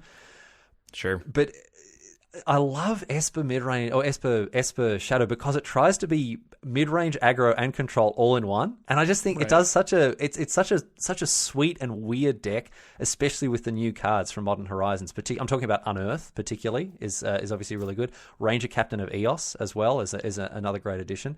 And it's not really. I know it's not playing Archmage's Charm. That's more in the blue-red Delver decks, which we can talk about as well. But Esper Shadow is just a super sweet deck. I've been playing with it a little bit in paper, and I find myself missing Teamer Battle Rage because I don't have those wins out of nowhere. Essentially, it's quite a bit slower. But Ranger Captain to get a Death Shadow, sack the Ranger Captain for value, and then unearth it back for another Shadow. It just feels so incredible. So this big old chef's kiss from me. I absolutely love that sort of thing. And Unearth with Snapcaster Mage as well. You draw an Unearth on like turn 10. You bring back a Snapcaster, flashback Unearth, get your Ranger Captain, get a Death Shadow. You just put 15 power into play. You pass the turn. Like, that's just, oh, man. The fact that we can do stuff like that is so sweet. Yeah. You have a bit interesting point I want to maybe pull out or talk about a little bit. So you talked about how the deck, can do aggro, mid-range control. That reminds me of how people talk about Phoenix, where it has multiple game planes that can shift into different modes. Do you think that's where Modern's moving to a degree, where to be a tier 1 deck, you have to have, the different ranges or different deck modes you can go into? I mean, I don't know if it is. I know that I certainly would love it to, right? I would absolutely love to see more decks like Jund, decks that can beat anything and everything in the format on the right day. I'm not the biggest fan of these linear proactive strategies. I don't necessarily clamour for bans or anything else like that. It's just a personal preference. I don't care that they exist. And so whether the format's heading that direction, I don't know if I agree with that. I don't think it is. At the moment, I get a bit of a feeling that it's kind of a race to the bottom as to who can be the most degenerate. But if that is the case, as I said, it's a circle, right? It comes back around. It's like in a format filled with Reanimator. Eventually, Graveyard Hate becomes good again. You play Graveyard Hate, Reanimator becomes bad. People stop playing Graveyard Hate, Reanimator becomes good again. Like that. Whether we have the tools to fight off the degenerate decks right now, that's a good question. But I would like to see Modern in a place where flexible decks are rewarded, where Phoenix, Jund, Esper Death Shadow, decks that can play offense, defense, somewhere in the middle. I think that's just a good thing for a format to have. And again, it's an opinion rather than a fact, but I'd love to see Modern move back back into that realm you're talking about. Yeah.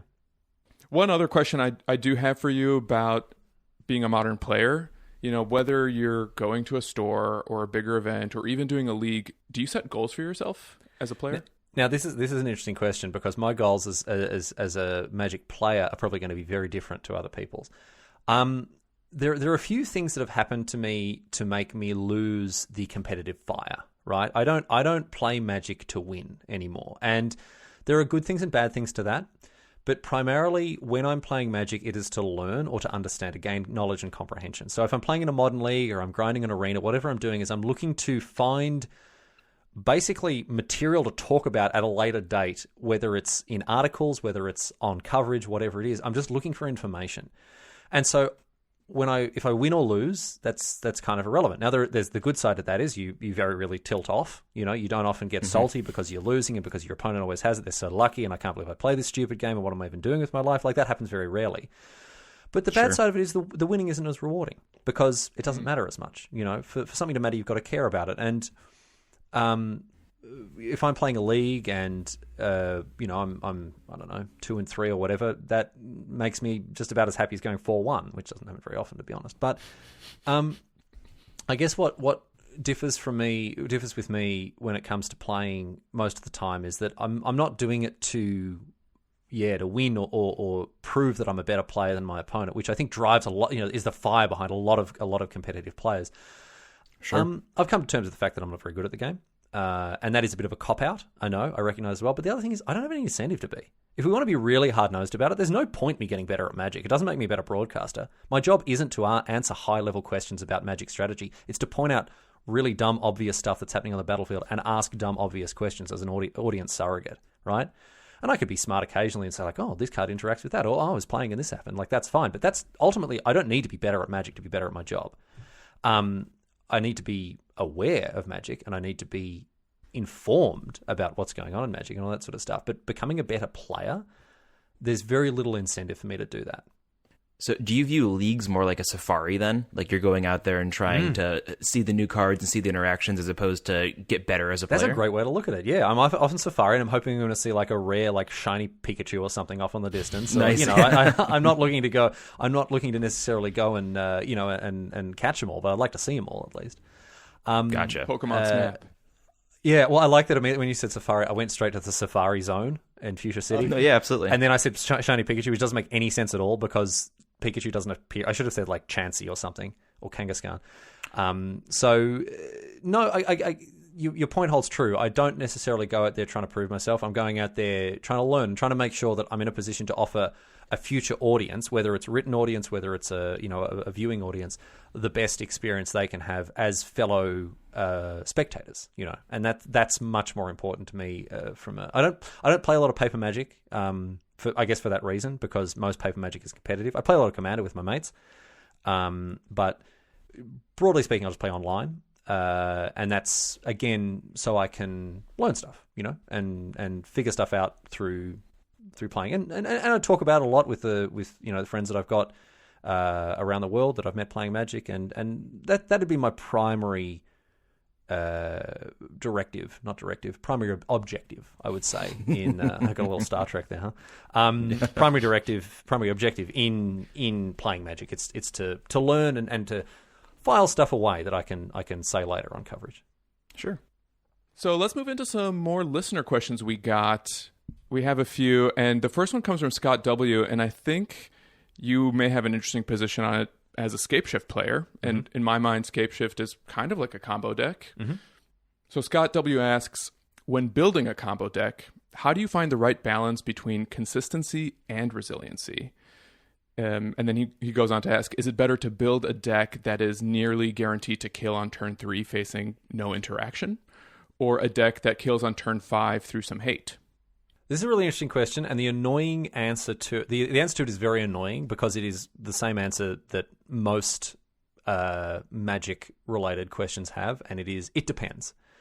At the moment, I would be putting my pedal to the metal, and I would be playing all out, quick as you can, get your dead combo, just because of what the field is looking like at the moment, and Right. that's the biggest concern, I think, is that you're not having to face as much interaction as you normally would, and a lot of the interaction you're going to have to face maybe even a touch too slow, depending on your deck, especially if it's a graveyard deck.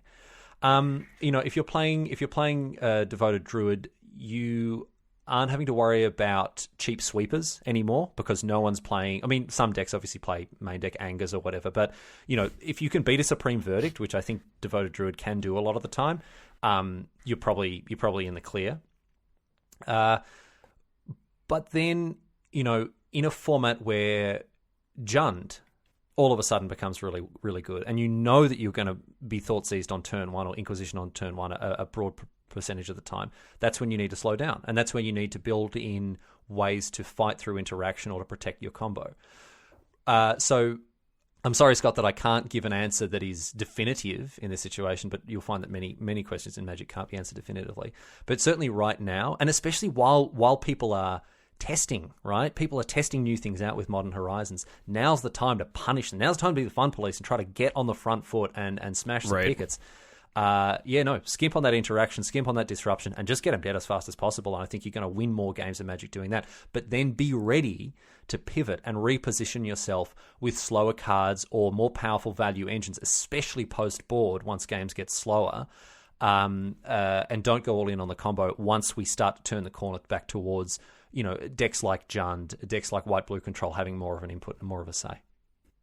Our co-host Shane makes a good point often that you have to know your role in the matchup, and I think that's really what you're saying right there, where sometimes you're like, oh, my opponent's on 5-color snow, I need to go off on turn 2 and beat them immediately. Oh, but if I see that they have these board wipes that they're playing on turn 3 and 4, I need to be a little more conservative and wait those out and go off that. Exactly, and at the moment, I think broadly speaking, what are you expecting to come across when you're playing in Modern at the moment? You're going to play against humans a lot. You're going to play against the Phoenix deck that is still getting it done. You're going to play against Hogaak, obviously. You're playing against... some flavor of Tron. Some flavor of Tron. You're playing against Amulet Titan. There aren't a lot of decks, Dredge. There's not a lot of decks that are going to give you a lot of breathing room. And they're not there. As a result, if you can outmatch them, if you can be as fast or faster than them, I think you're going to do better than weighing yourself down with dead interaction. Having said that, White-Blue Control is still in a good spot. Jund is...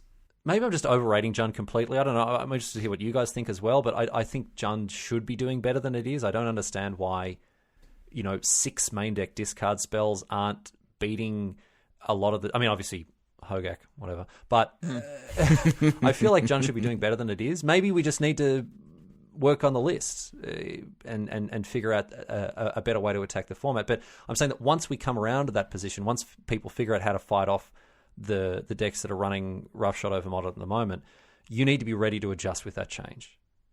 Zach, what do you think about Jund right now? You have some mid-range experience. Yeah, so a running joke on the podcast is the phrase that mid-range is dead. Mm-hmm. So... I don't know. I feel like every time I play Jund at my local game store, it's 2 of the same people, and they're pretty good with the archetype, so they're doing well with it. But I don't know if that means that Jund is well placed. It's still a slow, right? And turn 1 hand disruption is still good, but I don't know. I think that it's better than a lot of people give it credit for, and I certainly don't think mid-range is dead, but maybe what Jund needed was the cards from Modern Horizons to truly push it over. I've seen people having a lot of success with the Seasoned Pyromancer, for example. Mm-hmm. Yeah, I think I think you make a good point in that Jund has to change something in order to get... I think it is underperforming based on the historical potency of the archetype. I don't think there are compelling reasons to believe that it is dead or that mid-range is dead. There are cards that can fight off what is going on at the top tables of Modern at the moment. It's a matter of finding the right balance of the right cards. A couple of years ago in Modern, everyone was playing Lingering Souls because it matched up so well against what every other deck was doing, right? Sure. And then in response to that, because Abzan was the de facto best deck because of Lingering Souls, all the other Abzan decks started playing Siege Rhino to beat Lingering Souls, right? And you see this cyclical approach to it there like that. So Jund isn't a very exciting deck. It's not a very splashy deck. It's not a deck that people get, sort of up in arms about, or unless you read Duke. And as a result of that, people are less incentivized to innovate, right, and to find new ways to do it. But at the end of the day, all that matters is your win percentage in a lot of situations. And maybe we're not talking about Magic Online leagues here, but maybe we're talking about the Mythic Championship. And so from where I'm sitting now, I can't see Barcelona doing anything other than being overrun by Hogaak. I hope I'm wrong there. But when you put significant financial incentive on the line for people to find what is the best deck, you may get to a point where people are going, well, Jund's got the pedigree. Why can't we bring back a mid-range deck like Jund with the tools that we need to fight off this format?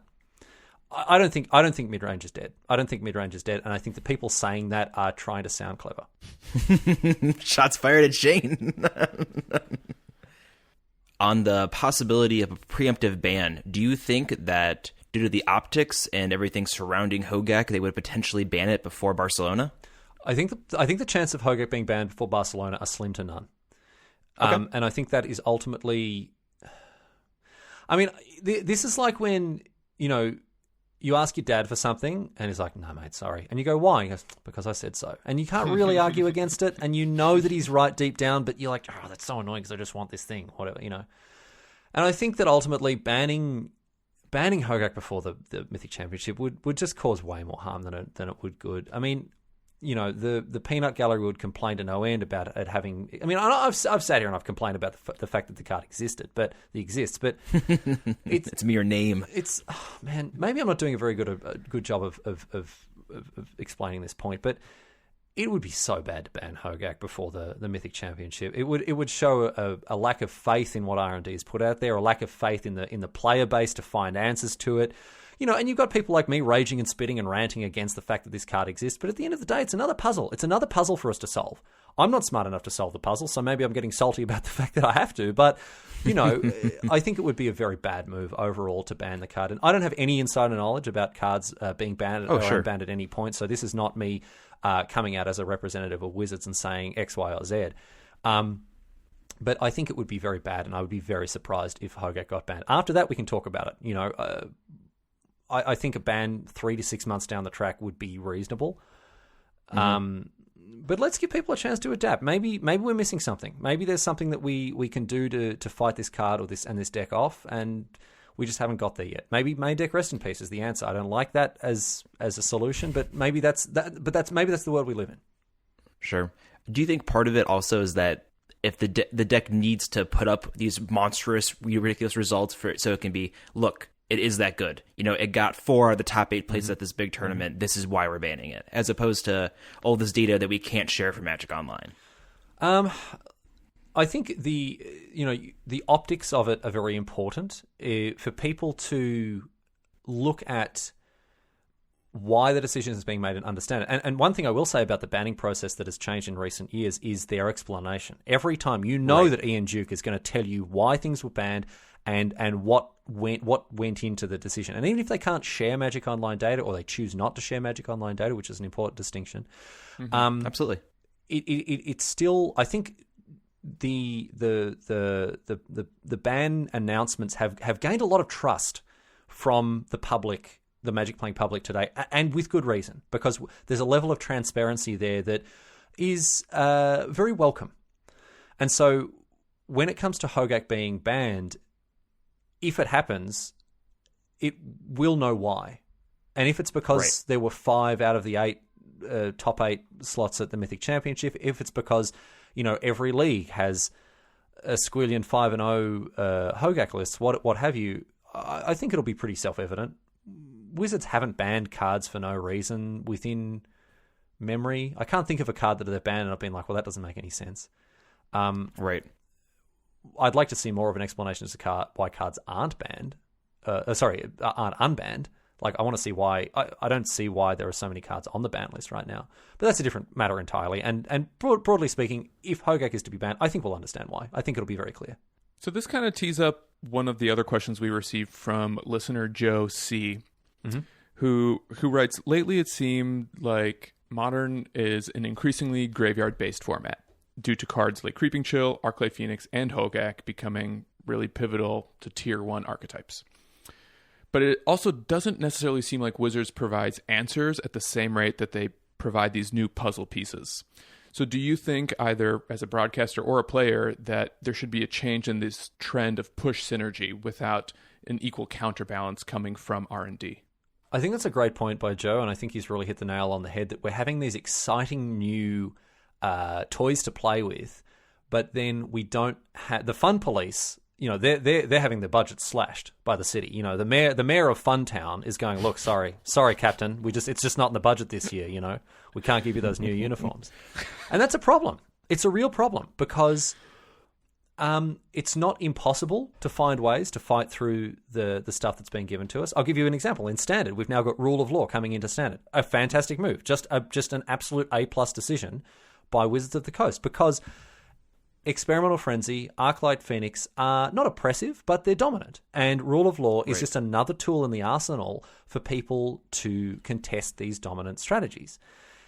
If we're at a point in Modern where Rest in Peace the best graveyard hate card, in my view, that has ever been printed. If we're at a point where that card isn't good enough to fight off graveyard strategies, that's a problem. That's a big problem.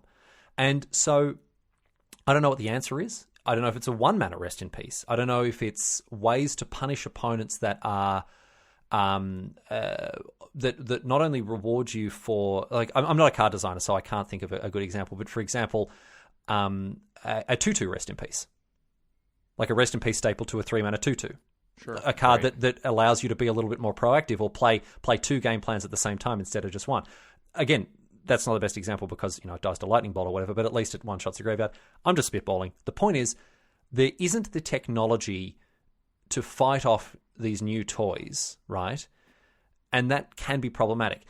It's a really delicate balance, though, right? Because if they go too far in the opposite direction, then what happens? These new toys don't even get a chance to be taken out of the toy box. Right. So it's a really difficult thing. I don't envy Paul Cheon because, he's the one who's having to do all this by himself as well. I love this joke, by the way, that Paul is it's his fault when anything goes wrong. No, of course, all of R&D and all of the play design team. Cheon. It is. Oh, Cheon, he's done it again. No, Cheon and all of his colleagues and everyone else at the play design team, as well as in R&D, have got a really tough battle on their hands when it comes to balancing these things. But I think Joe has a good point. The balance aspect of it hasn't been excelling itself recently, and I would like to see ways to fight off oppressive decks in Modern in a way that I don't know how to say this, that doesn't mean that you're locked into playing reactive Magic, because the cleavage between reactive and proactive Magic now is so clear. We talked about this before. You're either playing a proactive Glass Cannon deck or you're playing a reactive deck that's trying to mess with the opponent's stuff. Why can't we have both? Why can't we, in the words of the famous Mexican philosopher, porque nilo dos, whatever it is, why can't we have... He's just got it. Why can't we have proactive answers? Porque no dos. Yeah, exactly. As you can tell, my Spanish is muy bien. Why can't we have proactive answers that also advance your own game plan? Does that make sense? Mm-hmm. I'd like to see more of that. Well, can I interest you in Thing in the Ice? That's a really good example of a card that fights off certain decks with its upheaval effect, while also providing a clock. I mean, it's not the most deft way to do this, smashing him with a 7/6, but finding ways to be proactive while also messing with what your opponent is doing. I mean, Nihil Spellbomb is in the same kind of zone, like blowing up your opponent's graveyard while also drawing you a card. Like it's not putting you further behind. There's a very low cost to putting cards like that in your deck. But I want to see cards that have a bit more of an impact. Yeah. A Nihil Spellbomb that, I don't know, generates a token, or that I'm having trouble thinking of things that, just off the top of my head. But I think my point is clear. Like, reactive cards that offer at least a little bit of a proactive bent. Yeah, I hear what you're saying, and I totally agree with you, but I'm going to ask a question from somebody, like something I think I would hear in response to that. Isn't that just power creep? Isn't power creep bad? Yes, I suppose it is, and we're well outside my area of expertise now because... Oh, sure. I'm not a game designer, and I'm not very good at answering questions like that. It's funny, actually, because Andrew Brown did coverage at an event last year at a Grand Prix. I think it was in Pittsburgh. He's a great dude, by the way. He's just absolute 10 out of 10 dude. I'm a big fan of Andrew Brown. He's one of the R&D. I think he's a senior designer now. He just got promoted, for those of you who don't know him. Mm-hmm. And he's one of the people in play design. And he showed me some of the sort of puzzles and problems that they have to solve as part of play design. So he was saying, like, all right, this is a given format. You have to reprint 10 cards, right? What are the 10 cards that you bring back to this format in order to solve the problems, right? And he had a list in his head of the cards he wanted to hear people say. And I'm there just like, I got no idea. What are you? What are you? How am I expected? I don't know. This is my job. I just play the game. I talk about it. I don't have to design it. So I'm in completely the wrong position to try to solve these problems. But yeah, I guess you're right. It would be power creep to have stuff happen in that way. But I mean, power creep is also printing an 8/8 that you can cast for free. Right. So I think we're going to see power creep regardless, and ways to keep other forms of power creep in check would be very nice. Sure. So I think that, the discussion becomes, if power creep's inevitable, that has to be at a certain level where it's acceptable then, right? Because it shouldn't be that every set replaces 10 cards in every deck. There should be, small things that trickle in over time. Yeah, exactly. And if you print a 8/8 that you can cast from the graveyard. yeah, then you need to have a way to deal with a recursive 8/8 that you can cast. No, what I was going to say is, like, if you print Threat X, you need to also have Answer X. And Answer X doesn't have to completely steamroll it and take it out of contention, right? But, look at a card like Amulet of Safekeeping, right? This is a card that was obviously put in there to keep token strategies in check, and we never saw it get used. And so that's an answer that was printed for a problem that didn't exist. And so if answers like that are going to be printed in standard sets or in modern sets, they need to address real problems. And I'll come back to the Rule of Law example. I think it's a great card, because if you're going to take off your turn 3 in mono against mono red in standard to cast a do-nothing enchantment, you better believe that it's going to have an impact, right? So Rule of Law is a great way to test that theory. And so I'd like to see more cards that are going to keep a format in check while providing a balance between proactive and reactive gameplay. All right, so I think the most important question has been saved for last. Oh, yeah? And this one comes from Martin D.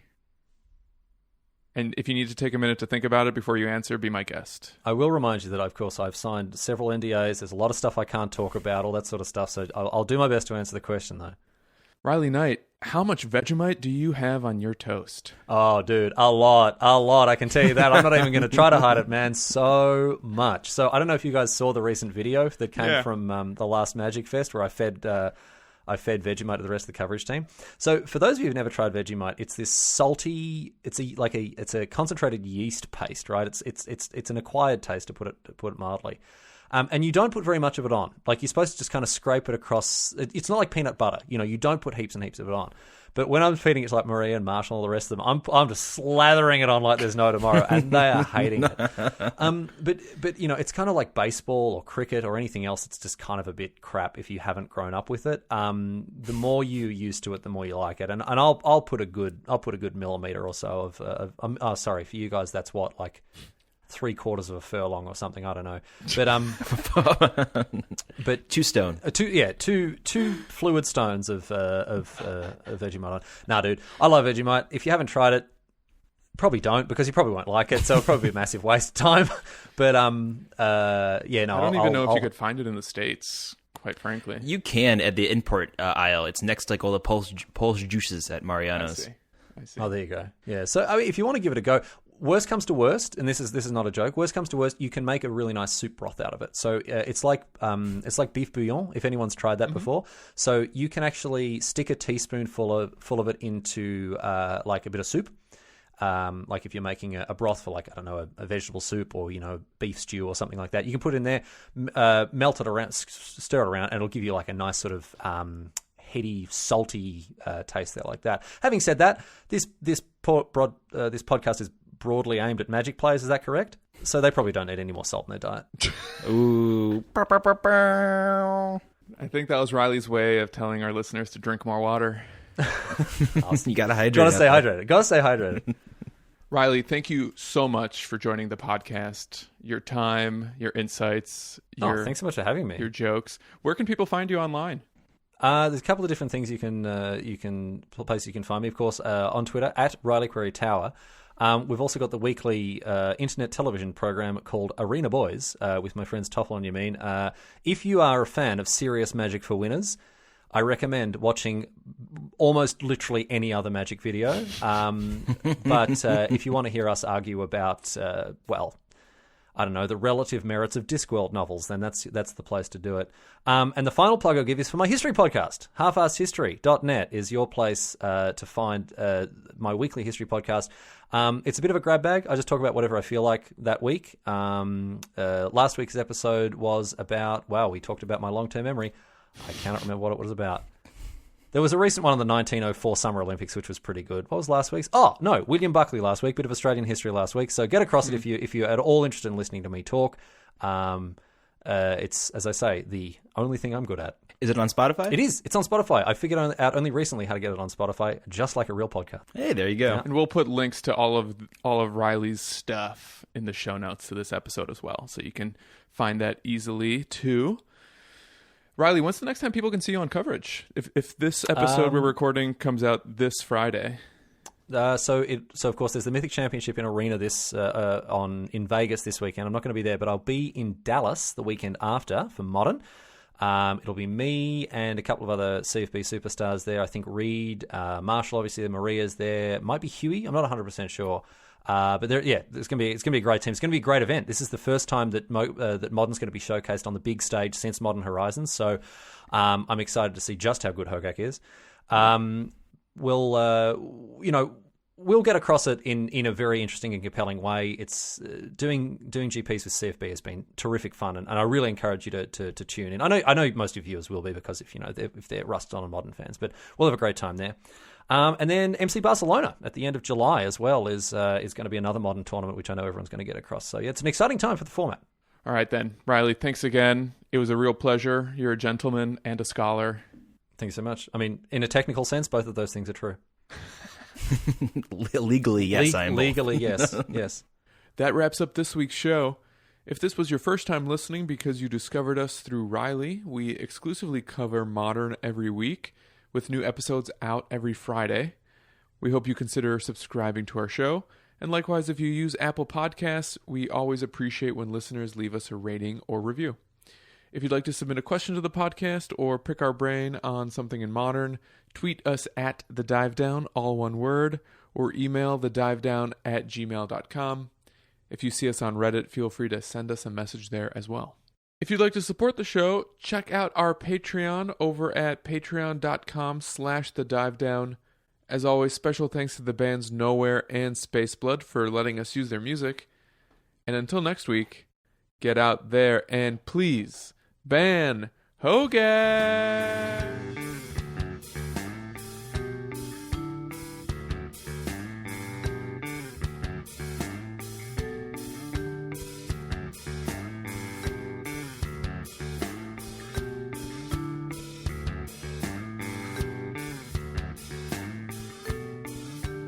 Is that a Mountain Goats t-shirt, by the way? It is a Mountain Goats t-shirt. Check this out. Are we both wearing Mountain Goats t-shirts right now? No. Oh, you He's got always a wearing tattoo. Mountain Goats. Dude, I have right a on. Mountain Goats tattoo, man. John Danielle owned my soul, man, as a teenager. He wrote the soundtrack to my adolescence. Same. He actually gave me this t-shirt. I used to work in the music industry, and I got to meet him one time on a sales call, basically. But he was very sweet, and I told him how much his music meant to me, and he gave me a shirt. Yeah, very cool. I met him outside of a pub where he did a gig in Australia, and I was trying to keep it. I just cried all over him. It was terrible. Yeah. Oh man, that's cool. Probably not the first or last time. No, definitely not. That guy, like he he goes hard. He's not. He doesn't make music where people are like, hey, I love your work and this sort of stuff. He makes music where people are just going to be like sobbing into him.